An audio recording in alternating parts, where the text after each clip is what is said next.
Hey, and welcome to a quick tip on how to pallet deny with Demogorgon.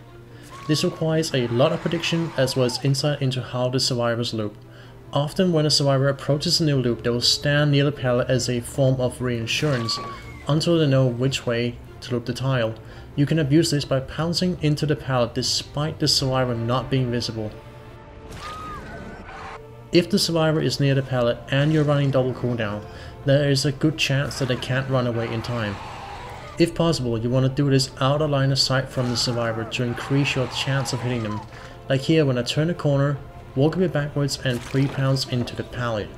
Another example is when a survivor around a corner and you lose vision of them. Some survivors will wait around the corner in anticipation and go for a stun. However, if you pounce into the pallet predicting that ahead of time, they will most certainly take a hit or the pallet will get instantly shredded in animation. Another thing you can do is also completely deny or block a pallet. Like here, when I can't hit Nancy in time and I know that I can at least take control of the pallet so she can't drop it after the pounce. Obviously there are risks associated with this, like the survivors having dead hard and denying your prediction, or then just simply abandoning the loop, but that is the counter for most mind games anyway.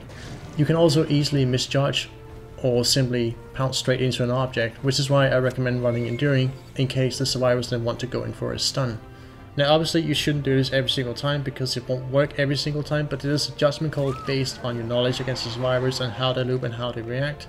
And it is another tool in your arsenal as Demogorgon. And the more tools you have, the more predictable you are, and thus usually your success should also go up, at least in my opinion. Again, I hope you enjoyed this little tip again on Demogorgon. Not a lot of people use this from what I know, so I thought it was quite cool and I wanted to tell you guys about it. So yeah, take care and have fun.